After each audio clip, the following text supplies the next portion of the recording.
जब जब धरती पर धर्म डगमगाया, जब जब मनुष्य दिशा भूल गया, तब अवतार प्रकट हुए।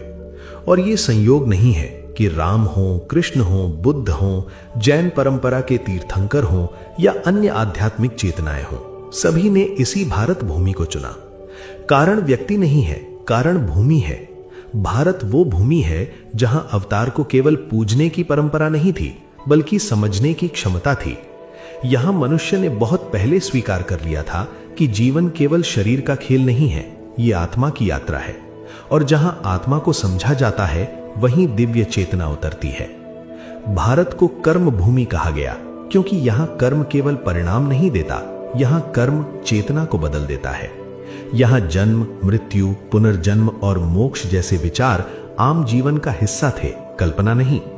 जब कोई अवतार आता है तो उसे ऐसे समाज की आवश्यकता होती है जो चमत्कार से प्रभावित ना हो, बल्कि सत्य को धारण कर सके। और भारत की चेतना उस स्तर तक विकसित हो चुकी थी। यही कारण है कि बुद्ध को ज्ञान यहीं मिला, जैन परंपरा की अहिंसा यहीं पनपी और वैदिक दर्शन यहीं सांस की तरह जिया गया। भारत वो भूमि रही जहां ईश्वर से प्रश्न करना अपराध नहीं था, जहां ऋषियों ने ब्रह्मांड को जानने के लिए जंगल चुने, जहां ध्यान, तप और योग को प्रयोग की तरह साधा गया। यहां धर्म किसी पुस्तक में बंद नहीं रहा, वो जीवन पद्धति बना। अवतार को ऐसी ही भूमि चाहिए होती है जहां उसका संदेश केवल सुना न जाए, बल्कि जिया जाए। इसलिए सत्य ये नहीं है कि अवतार भारत में इसलिए आए क्योंकि वे भारतीय थे।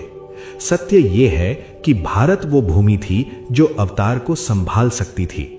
और यही कारण है कि आज भी जब पूरी दुनिया थक जाती है, जब मनुष्य भीतर से खाली हो जाता है, तब वो समाधान के लिए हथियार नहीं, सत्ता नहीं, बल्कि योग, ध्यान और आत्मबोध खोजता है।